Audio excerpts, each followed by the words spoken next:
साथियों, पिछले कई दिनों से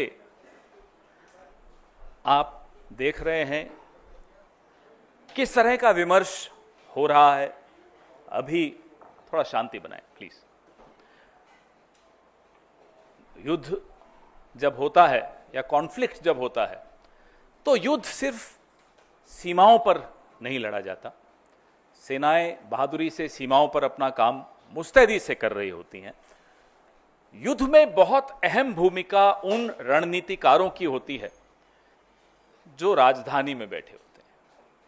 वो मंत्री हों, वो अफसर हों, वो प्रधानमंत्री हों, वो विदेश मंत्री हों, इन तमाम लोगों की एक भूमिका बहुत महत्वपूर्ण होती है जो सेना के पराक्रम को या तो बूस्ट कर सकती है या सेना के पराक्रम को और नुकसान भी पहुंचा सकती है, उनके मनोबल को नुकसान पहुंचा सकती है, जो हमने इस बार बहुत अफसोस के साथ कह रहे हैं कि होते हुए देखा। मैं सबसे पहले अपने साथियों से आग्रह करूंगा कि एक आपको वीडियो दिखाएं, फिर प्रेस वार्ता को आगे बढ़ाएं।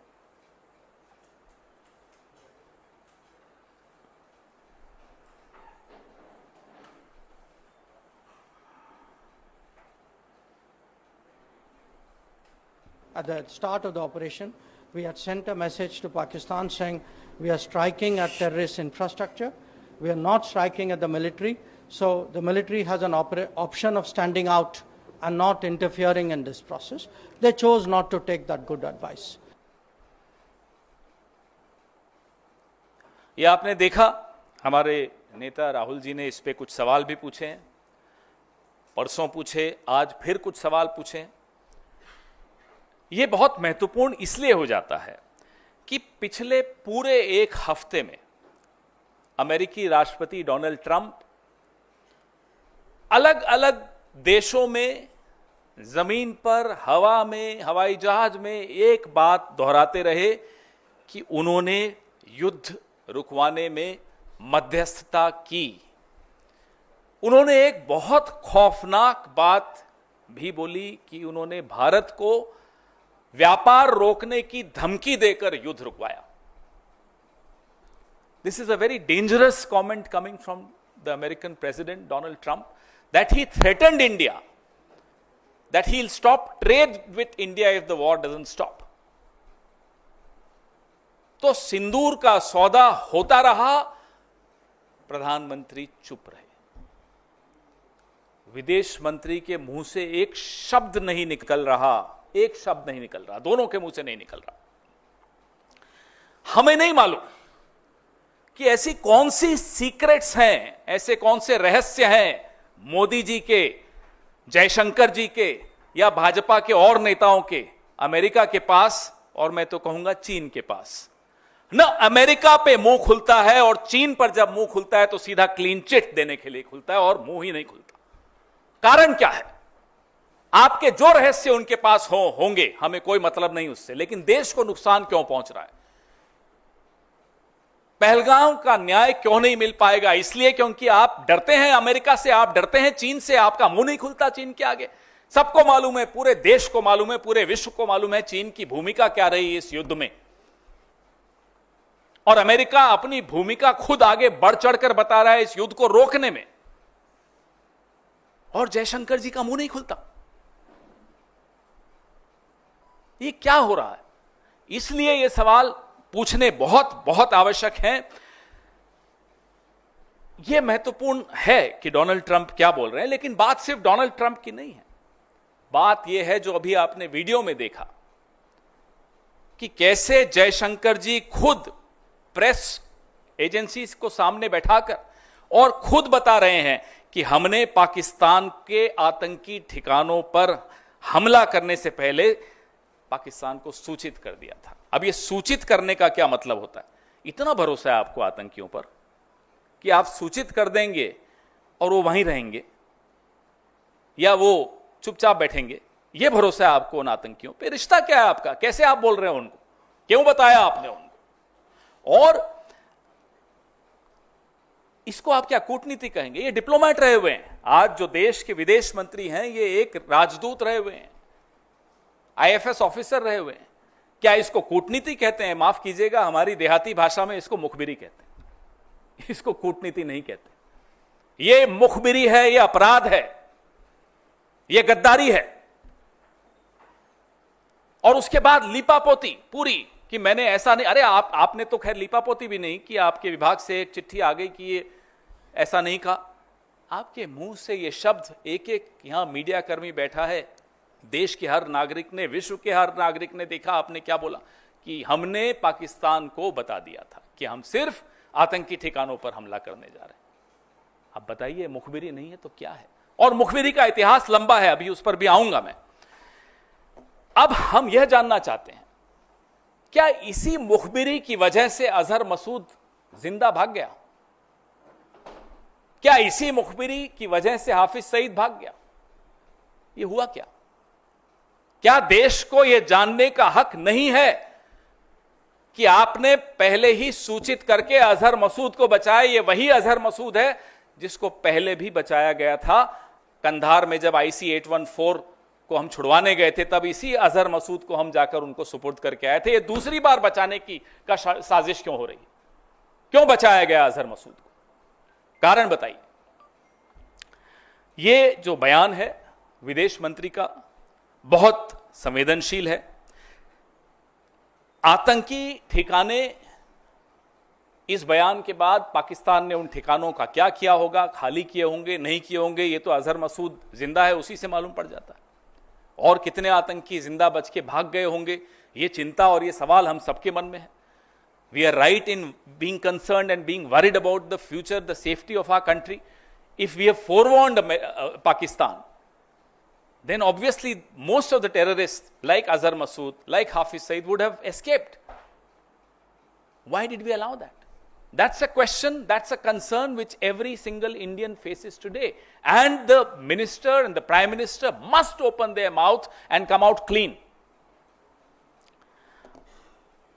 अब कल खबर आई कि ISI के लिए काम करने वाले कुछ लोग, कुछ जासूस पकड़े गए।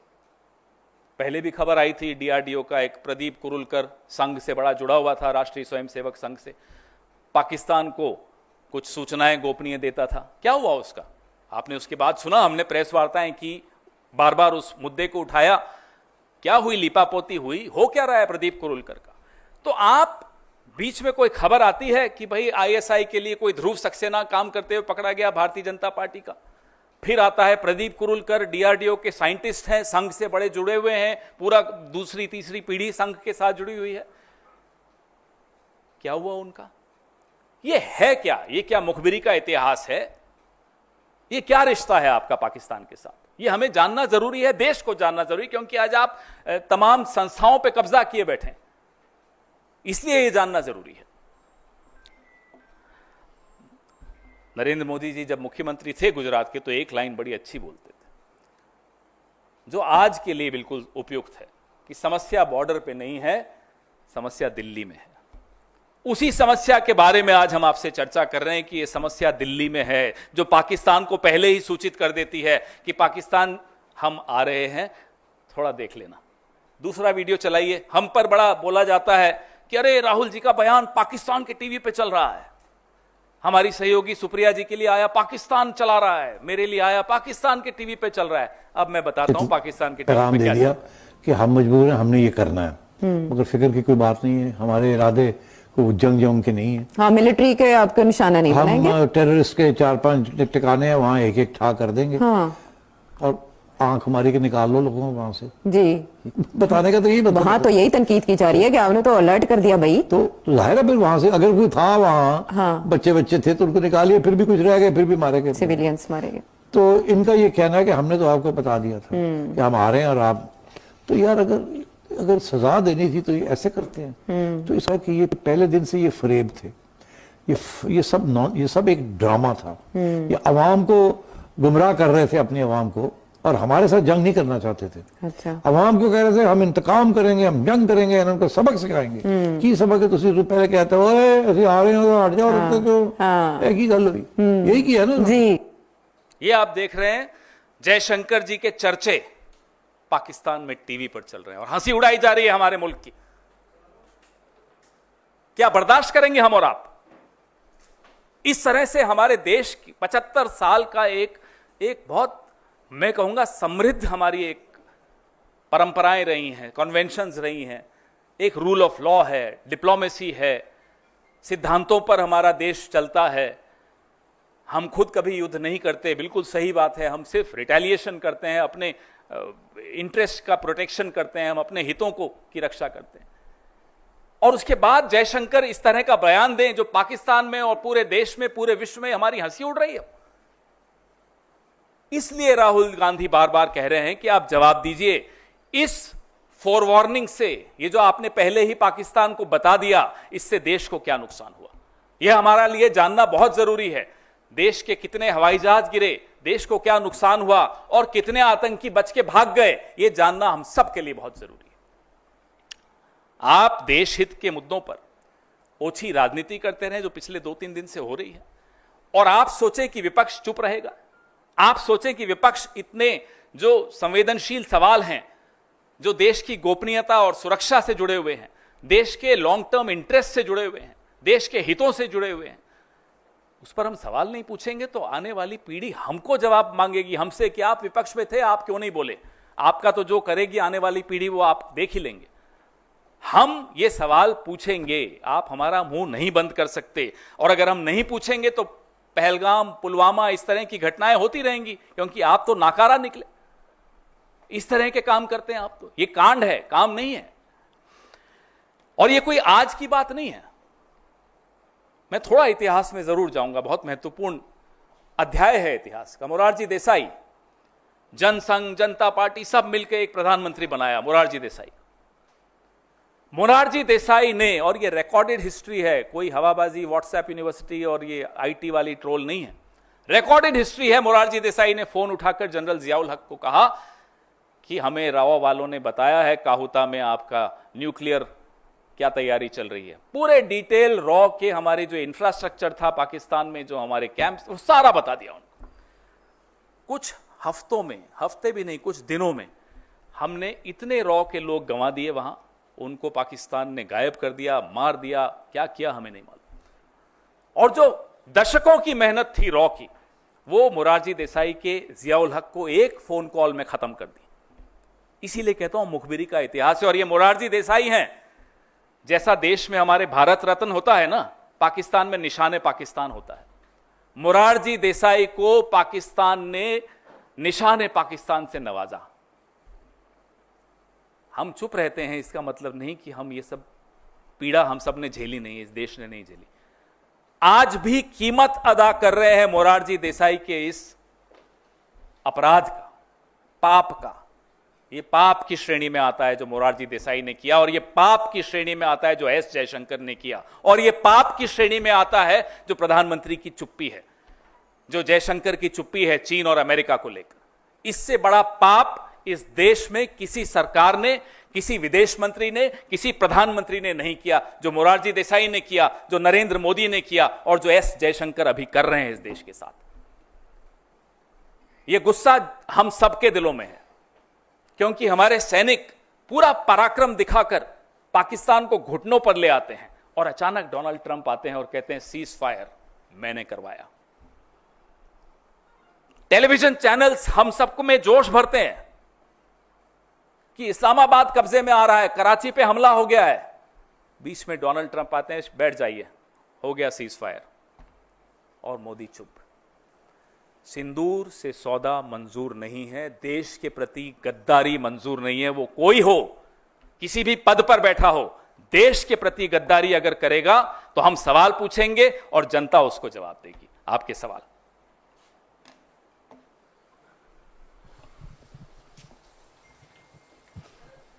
जी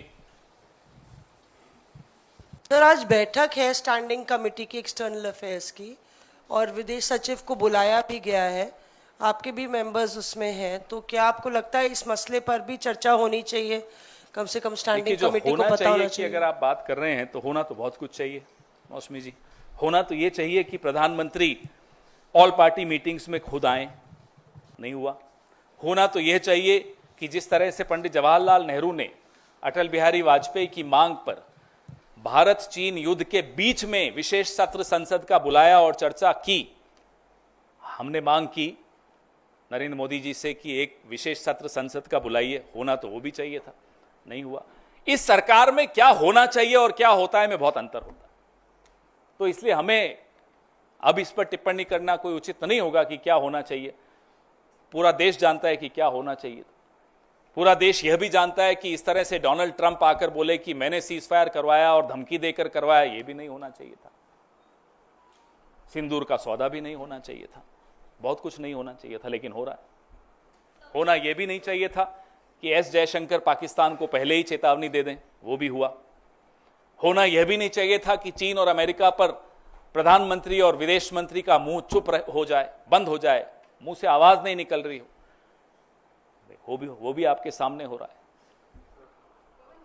माइक। ये जो नई चीज आप इस पूरे घटनाक्रम में लेकर आए हैं कि एक नया वीडियो है विदेश मंत्री का, क्या इसके बाद भी कांग्रेस जो स्टैंड ले रही है कि सरकार की तरफ से जो प्रतिनिधि मंडल जा रहा है जिसमें कांग्रेस के 4 बड़े नेता रहेंगे, क्या आप उस स्टैंड पर आप आज भी कायम है, या सवाल आप कर रहे हैं ये सवाल के साथ अब आगे स्टैंड आप लोगों का बदल जाएगा? उस स्टैंड के विषय में, उस निर्णय के विषय में आज मेरे वरिष्ठ सहयोगी जयराम रमेश जी ने आप सबसे बात की है, तो अब उसके बाद उस पर कुछ और कहना जरूरी नहीं है। देश के लिए जो उचित है कांग्रेस पार्टी वो हमेशा करती है, अभी भी करेगी।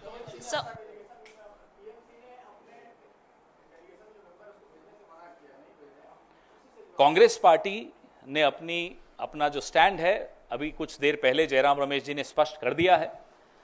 इस विषय में और कोई टिप्पणी करना आवश्यक नहीं है। एक सेकंड। विदेश मंत्रालय की तरफ से पहले भी सफाई आई है, उन्होंने ये कहा है कि अब भ्रामक तरीके से तथ्य को गलत तरीके से आपने पेश कर रहे शब्द हैं। सुने?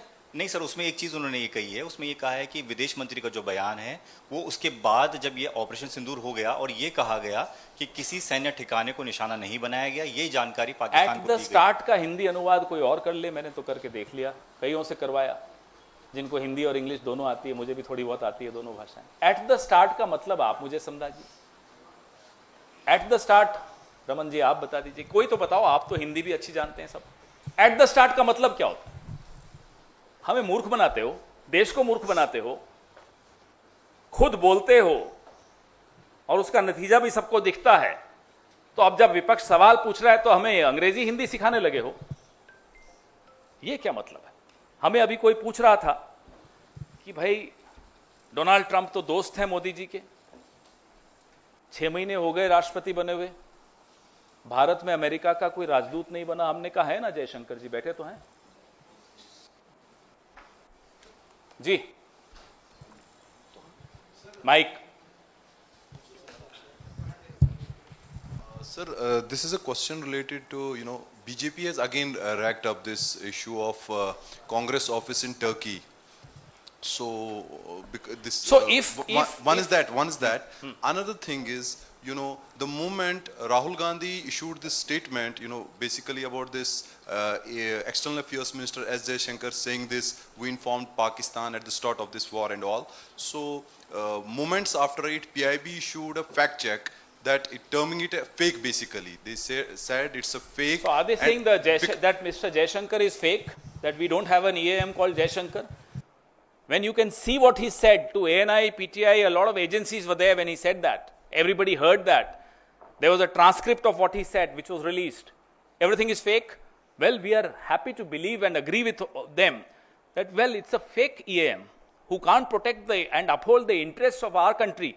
Can't be a real EAM, External Affairs Minister. Tall giants have occupied this position in this country. नहीं, आपका दूसरा सवाल, sorry, he has another question. कौन सा वाला?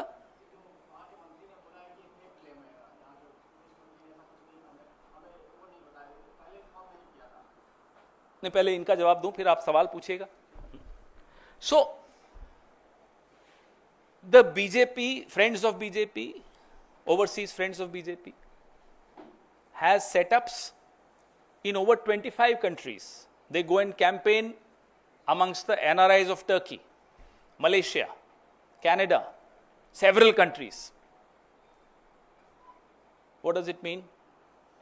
Are they working against the interests of India?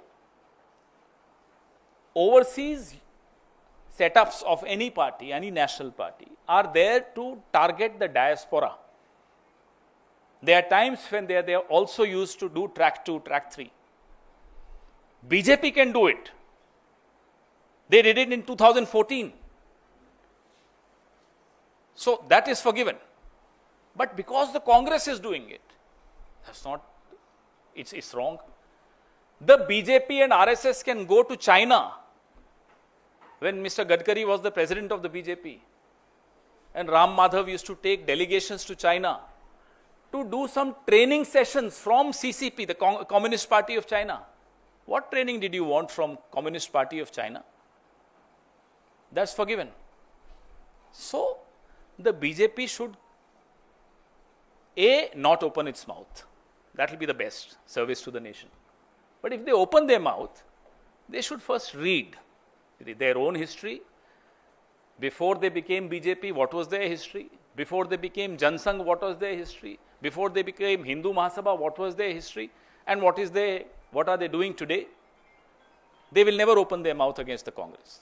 It's a long history of, I'm sorry to use the word, I hate using this word, of anti-national stands that they have taken. Whether when we were fighting the British or when we were strengthening RAW against Pakistan. You know, Mr. Morarji Desai also told America that he was absolutely opposed to the nuclear tests done by Indira Ji. Do you know there was a charge against Morarji Desai by a leading journalist of America that he was on the payroll of CIA? That case continued for several years in Chicago. And Mr. Morarji Desai lost that case. That journalist was given a clean chit. That journalist accused Morarji Desai of passing on secrets to America from the government. So if we start talking about their horrible history, they would not know where to hide. Nishan-e-Pakistan, Morarji Desai. Their hero of emergency, their hero of 1977 to 79. This is what he was doing. One question. Sir, you are also asking about the aircrafts, how many aircrafts have been hit during this operation. Don't you think that being the grand old party, you should ask these questions in an internal meeting? Because where is the internal meeting? We want the internal meeting. But sir, these are sensitive issues and there are some confidential matters which cannot be discussed in the public domain. Is it right on the part of Congress party to do so? We have been asking them, Mr. Prime Minister, please attend the meeting, all party meeting. No. We've been asking them, please have a special session of Parliament. No. In the last meeting of the all party meeting, there was not even a presentation made. No officer, no one. Why? As a party, now that there is cessation of the conflict, the country needs to have these answers, because we would not have asked this question had Mr. Jaishankar not made this criminal comment that he had forewarned Pakistan. This is not acceptable under any circumstances. Nation first, I'm sorry. Everything comes later. पवन जी इधर से पहले नहीं, पहले आप किस आप तय कर लीजिए। नहीं, वो उन्होंने आपके दोस्त ज्यादा हैं। नहीं, दोस्त तो आप भी अच्छा हैं, ठीक लेकिन- मैं पूछूं? अच्छा चलिए अल्फाबेटिकली चलते हैं, एक से जिसका नाम हो। पवन जी, पहली बात तो यह कि जयराम रमेश ने अपने ट्वीट में कहा कि राहुल गांधी ने 4 नाम तय किए। उन 4 में से 2 ने कह दिया कि हम तो पार्टी लाइन के साथ हैं, 2 ने कह दिया हम जाएंगे। सवाल यह है कि जो जा रहे हैं वो क्या आपसे पूछ के जा रहे हैं, और अगर पूछ के नहीं जा रहे हैं तो क्या ये अनुशासनहीनता के दायरे में आता है या नहीं? देश के लिए हमने निर्णय लिया। जयराम रमेश जी ने आज सबसे आपसे बात की थी। अब इस विषय में, और सरकार तो विवाद पैदा करना चाहती है हर जगह, मुझे नहीं लगता कि एक जिम्मेदार राजनीतिक दल की हैसियत से हम इसको विवाद बनाएं। सरकार की जो मंशा है वो करती रहे, विवाद बनाती रहे। मुझे लगता है कि इस विषय में और कोई सवाल अब बचा नहीं। सर, मेरा सवाल है कि जो पीसी जिस मुद्दे पे हो रही है, जो पाकिस्तान के मंत्री हैं इसाक डार साहब, उनका कहना है कि हमें तो उन्होंने सूचित किया नहीं, हमारे पास कोई जानकारी नहीं, किसको उन्होंने जानकारी दी थी कि हम आपको अटैक करने वाले हैं, तो इसका क्या मतलब निकाला जाए? अब पाकिस्तान इन्हें क्लीन चिट दे रहा है, और अब ये पाकिस्तान की क्लीन चिट पे निर्भर होंगे, देख लीजिएगा। यूं तो दुश्मन है पाकिस्तान, लेकिन जब क्लीन चिट देता है तो दोस्त हो जाता है। ये क्या चल रहा है साहब, ये चल क्या रहा है, यही तो हम जानना चाहते हैं।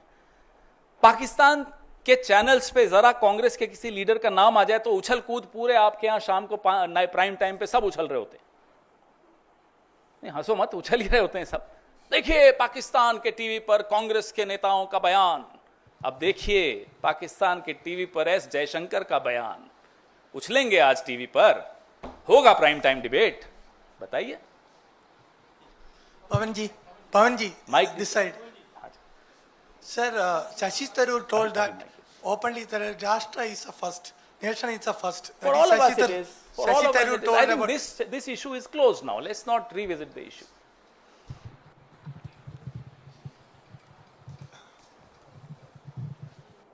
पवन जी, जिस आधार पर आपने आज सवाल पूछे हैं और विदेश मंत्री के बयान का हवाला दिया है, तो क्या ये ऑपरेशन सिंदूर पर भी कांग्रेस सवाल उठा रही है, उसकी सफलता पर? ऑपरेशन पे कभी हम सवाल सेना की उठाएंगे ओर से क्या? दिए जा रहे हैं।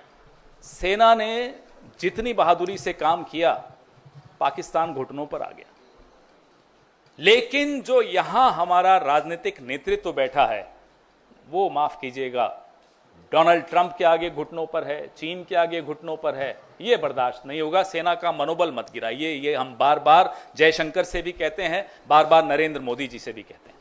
सर, अभी आपने कहा था कि राहुल गांधी जी ने भी कहा कि हमारे कितने एयरक्राफ्ट गिरे हैं, देश को कितना नुकसान पहुंचा है बॉर्डर पर, जो भी अभी लड़ाई हुई थी पहलगाम की, जो भी एयर स्ट्राइक हुई थी। लेकिन अभी कुछ प्रतिनिधि जा रहे हैं बाहर, वो ऑपरेशन सिंदूर की सफलता को बताएंगे, तो इसमें आप क्या? ना केवल ऑपरेशन सिंदूर की सफलता को बताएंगे, पाकिस्तान को एक्सपोज करना आवश्यक है। पाकिस्तान को विश्व समुदाय के सामने 26/11 के बाद जिस तरह से हमने डिप्लोमेटिक इनिशिएटिव्स लिए थे, पूरे विश्व के सामने पाकिस्तान को अलग थलग कर दिया था। FATF में भी पाकिस्तान को शामिल किया गया था। ये मनमोहन सिंह जी की सूझबूझ उस वक्त सबने देखी। आज सरकार को कांग्रेस से एक बात सीख ली सरकार ने, हमें खुशी है इस बात की कि देश को एक आवाज में बोलना चाहिए। और जब देश एक आवाज में सुनता है तो पाकिस्तान की औकात नहीं है कि वो ये IMF से पैसे ले आए। आप बताइए, 73 देशों में हमारे प्रधानमंत्री करोड़ों अरबों रुपए खर्च करके जाते हैं। आप एक नेपाल तक को अपने साथ नहीं खड़ा कर पाए इस युद्ध में। पता नहीं भूटान ने स्टेटमेंट दिया या नहीं दिया। ये स्थिति आपने कर दी। सीखिए, कांग्रेस की सरकारों से सीखिए कैसे विदेश नीति को बनाया जाता है। विदेश नीति प्रधानमंत्री को प्रोजेक्ट करने के लिए नहीं होती, अपना ढोल नगाड़ा पीटने के लिए नहीं होती, डायस्पोरा इवेंट्स करके, चेहरे बना बना के, कपड़े बदल बदल के, घूम घूम कर भाषण देने में विदेश नीति नहीं होती। विदेश नीति बहुत गंभीर मुद्दा है, वो इस तरह की हल्की हरकतों से नहीं की जाती। सर, आपने पाकिस्तान से पूरा सवाल रिश्ता जोड़ दिया पूरी तरीके से, जयशंकर का और पूर्व प्रधानमंत्री मोरारजी देसाई का भी। लेकिन हेमंता बिस्वा शर्मा, आपके एक नेता का लगातार पाकिस्तान से रिश्ता जोड़ते जा रहे हैं और इस बात के बयान ओपनली दे रहे हैं कि उनके पास ये जानकारी है कि पाकिस्तान के मिनिस्टर्स के बुलावे पे वो गए। इतने साल से उस जानकारी पे वो बैठे थे, ऐसी कौन सी जानकारी है? और हेमंता बिस्वा शर्मा हमारी पार्टी से गए, हम उनकी रग रग से वाकिफ हैं, समझ जाएंगे सुनेंगे तो किन रगों से हम वाकिफ हैं उनकी। उस आदमी में इतना सब्र नहीं होगा कि उसके पास कोई सूचना है तो वो इतने दिन सालों तक बैठा रहेगा उस पर। ये सब हेमंता बिस्वा शर्मा अच्छी तरह समझता है कि हमारे पास उनके विषय में क्या क्या है, और जिस दिन वो चुनाव हारेंगे, तिहाड़ या गुवाहाटी की कौन सी जेल है हमें नहीं मालूम, एक जेल में वो हमें भी भेजना चाह रहे थे, हो सकता है उसमें हो, किसी न किसी जेल में ही उनको अब अपना समय बिताना पड़ेगा। जिस तरह की हरकतें उन्होंने की हैं जब से वो मुख्यमंत्री बने। गौरव गोगोई के विषय में इस तरह की टिप्पणी करना और बार बार एक ही टिप्पणी को दोहराने से वो बात सच नहीं हो जाती। वो भाजपा में जब से गए हैं उनको लगता है कि भाई मूल मंत्र जो मोदी जी का है वो मैं भी ले लूं, कि झूठ को बार बार दोहराओ, ऊंची ऊंची आवाज में दोहराओ, वो सच हो जाएगा। ना मोदी जी का झूठ चलता है। अब जब मोदी जी का ही झूठ चलना बंद हो गया तो ये हेमंता बिस्वा शर्मा तो बहुत पुअर फोटोकॉपी है उनकी। पवन जी, एस जयशंकर के बयान को तमाम लोगों ने कहा कि यह देशद्रोह के तरीके से, वहीं एक भाजपा नेता उनका बचाव करते हुए यह कहते हैं कि शेर जब भी मारता है समय और तारीख बता के मारता है। बताओ, आपकी हंसी में ही जवाब आ गया सब, कि आपको खुद हंसी आ रही है। अब अगर जयशंकर से शेर है, फिर हो सकता है भी डोनाल्ड ट्रंप बब्बर शेर होगा जिससे आगे डर गया वो। क्यों डरते हो जयशंकर जी? जयशंकर जी ने एक और बड़ा मजेदार बयान दिया था कि चीन तो हमसे बड़ी अर्थव्यवस्था है, अब क्या मैं उनसे लड़ूं? ये उनका बयान था।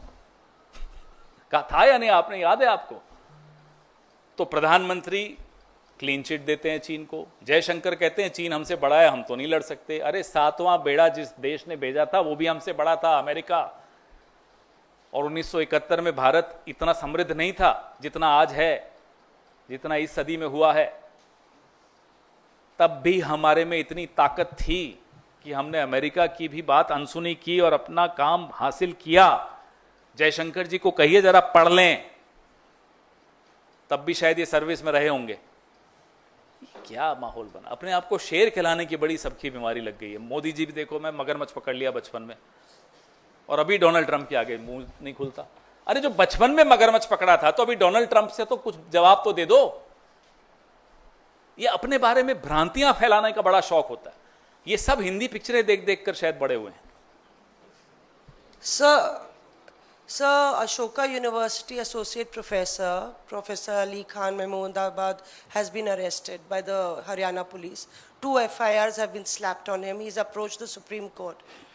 Congress President Mr. Kharge has also tweeted. He in fact pointed out in a social media post about the hypocrisy of what's the optics and what's being applied on the ground. Would you want to react on that? Of course, we completely stand by anybody who shows the mirror to the government. It's not anti-national to show the mirror to the government, whichever the government is, whichever party is the ruling party. Ali Khan Mahmoodabad is the grandson of Jagat Mehta. Jagat Mehta was the foreign secretary of when Mr. Atal Bihari Vajpayee was the foreign minister between 76 and 79. We've all known the family. His father's side rejected the idea of Pakistan and shifted to India. Raja Mahmoodabad, his father Suleiman ji, was an MLA in Uttar Pradesh for several terms. Ali is an academic, he's a historian, and we all read him.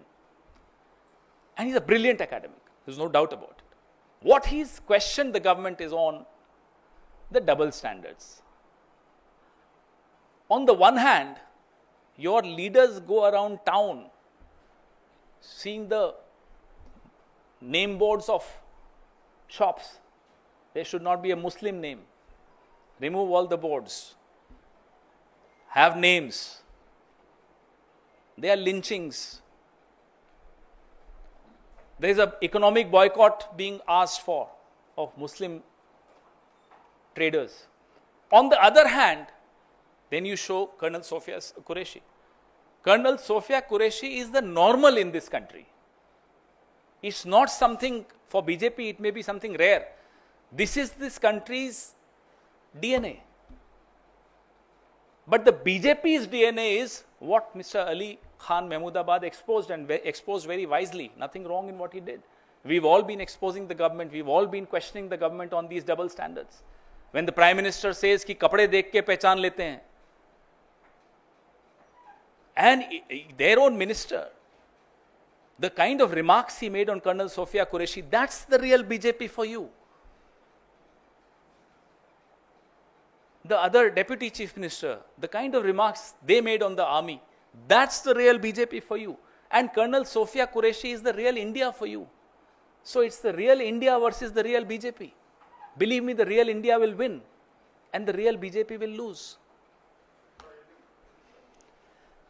देखिए, जो द्वंद्व चल रहा है ना, असली भाजपा और असली भारत में चलता है। कर्नल सोफिया कुरैशी असली भारत है। भारत की तासीर यही है, भारत का डीएनए यही है जो है। सबको एक माना जाता है, कोई भेदभाव होता नहीं है भारत में, न संविधान में है न हमारे आपके जहन में है। लेकिन बीजेपी वो भेदभाव जो है हम लोगों के जहन में डालने की कोशिश करती है। जब प्रधानमंत्री कहते हैं कपड़ों से पहचान लेते हैं, शमशान, कब्रिस्तान, फिर लिंचिंग करना, फिर इनके नेता जा जा के दुकानों के नाम, भाई इस पे दुकानदार का नाम होना चाहिए, हिंदू है या मुसलमान, वो असली भाजपा है। तो अली खान महमूदाबाद ने असली भाजपा को एक्सपोज किया और असली भारत को बताया कि यह है असली भारत। कर्नल सोफिया कुरैशी में हमें हैरानी क्यों हो रही है? क्या क्योंकि उनका नाम सोफिया कुरैशी है वो कर्नल नहीं हो सकती? अब्दुल हमीद, किसको नहीं मालूम ये नाम? ये नॉर्मल है हिंदुस्तान के लिए, लेकिन भारतीय जनता पार्टी को ये असामान्य लगता है, इसलिए बार बार वो, और फिर भी बेचारे जैसे उनकी तासीर है, जैसा उनका डीएनए है बीजेपी का, वो तो वैसा ही रहेगा, थोड़ा बदल सकता है। फिर उनके मंत्री कह देते हैं आतंकियों की बहन, यही कहा ना। असली भाजपा ये है और असली भारत कर्नल सोफिया कुरैशी है। यह अंतर अली खान महमूदाबाद ने बताया और बड़ी खूबसूरती से बताया। और यह अली खान महमूदाबाद कौन है इनको मालूम है। मुझे नहीं लगता इस सरकार को ज्यादा पढ़ने लिखने से मतलब है, होता तो शायद थोड़ा समझदारी से काम लेते। इनके नाना भारत के पूर्व विदेश सचिव जगत मेहता, अटल बिहारी वाजपेयी जब विदेश मंत्री थे तो जगत मेहता उनके विदेश सचिव थे। इनको बाद में 2001 या 2 में पद्म भूषण भी मिला। ये एक एकेडमिक व्यक्ति है, स्कॉलर है, इतिहासकार है, और उनकी फेसबुक पोस्ट आपने भी देखी होगी, मैंने तो 3-4 बार पढ़ी कि भी इसमें गलत क्या है। फिर मैंने और साथियों से पूछा क्या कोई और फेसबुक पोस्ट है जिस पर एफआईआर? बोले नहीं, इसी पर हुई है। क्या गलत है साहब? हम भी कहते हैं कि लिंचिंग्स के खिलाफ हम आवाज उठाएंगे, नहीं होने देंगे इस देश में, क्योंकि कोई मुसलमान है आप उसको जाकर दाढ़ी नोच लोगे, उसको मारपीट करोगे, कैसे बर्दाश्त होगा? लिंचिंग किसी की भी हो गलत है, कोई भी करे गलत है।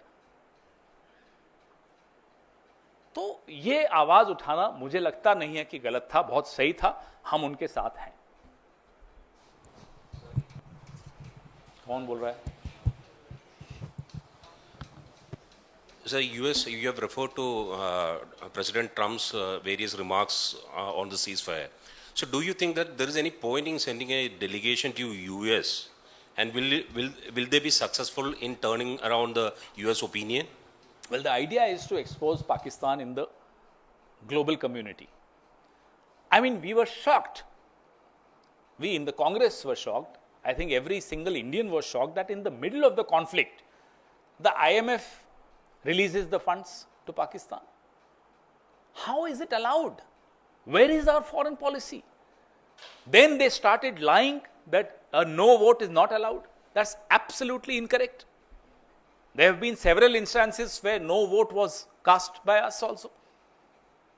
So, even if a no vote was not allowed, for a moment, let's believe, though it's wrong, but let's agree with them. Where was your lobbying? Why didn't you lobby with the rest of the world to ensure that Pakistan is cornered and IMF does not release those funds? Why was that not done?